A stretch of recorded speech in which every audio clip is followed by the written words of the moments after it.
भारत के अलावा और हमको कहीं कोई आश्रय देने वाला नहीं है पूरी दुनिया में। जिन लोगों ने भारत में शरण ली, हम कहते हैं, एक बार फिर अपनी वही बात दोहरा रहे हैं कि बिना पाकिस्तान अफगानिस्तान के इस्लाम की कल्पना की जा सकती है, अमेरिका फ्रांस और इंग्लैंड के बिना ईसाइयत की भी कल्पना की जा सकती है, लेकिन बिना भारत के हिंदुत्व की कल्पना ही नहीं हो सकती। ये दोनों एक दूसरे का पर्याय है।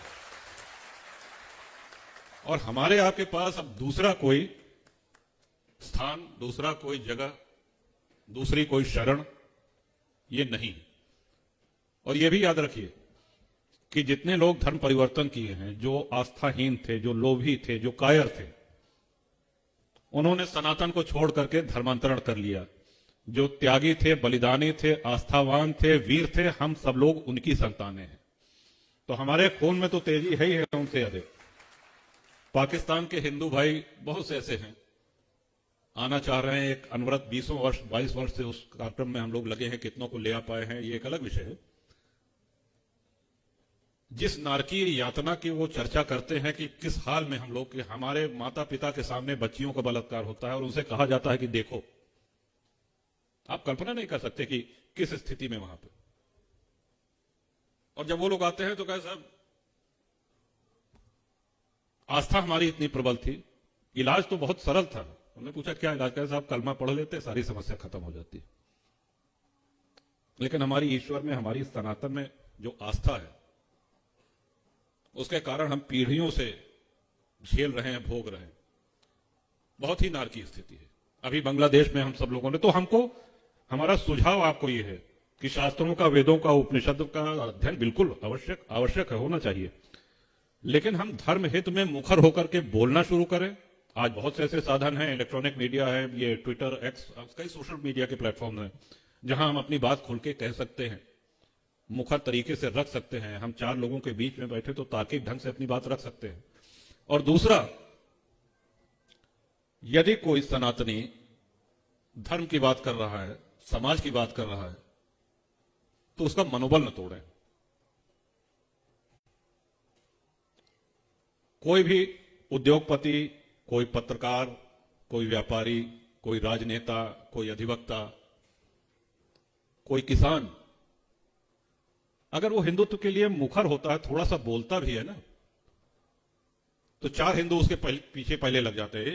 एक कब के हिंदू हो गए हो, एक कब के बड़का हिंदू हो गए, अब इनके असलियत हमसे न कहा हुआ। मतलब अपने ही लोग जब प्रहार करने लगते हैं तो वो व्यक्ति टूट सा जाता है। तो आज हम लोग इस सभागार से 2 निश्चय तो अपने मन में करके जाएं ही कि हमको और मुखरता से अपनी बात रखनी है, अपने धर्म, अपनी संस्कृति, अपने राष्ट्र की बात रखनी है। और दूसरा, अगर कोई वो बात रख रहा है तो हम उसका पूरा पुरजोर समर्थन करें, उसका उत्साहवर्धन करें। और ये आवश्यक है कि आने वाले दिनों में हमारा धर्म, हमारा राष्ट्र आज से कहीं बहुत अधिक मजबूत स्थिति में होगा।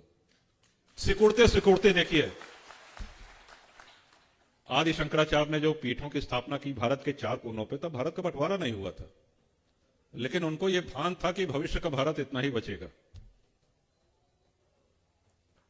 हम और आप जन्म लेते हैं तो पूर्व जन्म के अपने अच्छे कर्म हैं कि अच्छे कुल परिवार में हम लोगों ने जन्म लिया, सनातन धर्म में जन्म लिया, भारत में जन्म मिला, ये हमारे आपके अच्छे कर्म, पुण्य कर्म हैं।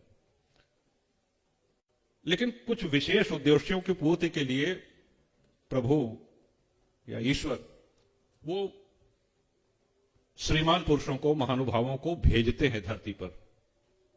स्वामी विवेकानंद जी, छत्रपति शिवाजी महाराज, स्वामी दयानंद सरस्वती, स्वामी रामकृष्ण देव परमहंस, एक बहुत लंबी सूची है ऐसे महानुभाव पुरुषों की। वो आए और निस्वार्थ भाव से उन्होंने धर्म के लिए, राष्ट्र के लिए काम किया। अपने सुख सुविधा को तिलांजलि देकर के उन्होंने सनातन को और मजबूती देकर के वो यहां से अपनी जीवन यात्रा पूरी करके चले गए। हम और आप सामान्य पुरुष हैं। हमको और आपको उनकी बताई हुई बातों को, और भगवान श्री राम और भगवान श्री कृष्ण ने जब लीला करी यहां पर, तो उन्होंने क्या क्या उपदेश दिए, क्या चाहते थे, उसके हिसाब से आचरण करके ही अपने देश को, अपनी राष्ट्र, अपने संस्कृति को, अपनी सभ्यता को, और यहां तक कि अपने परिवार को सुरक्षित किया जा सकता है।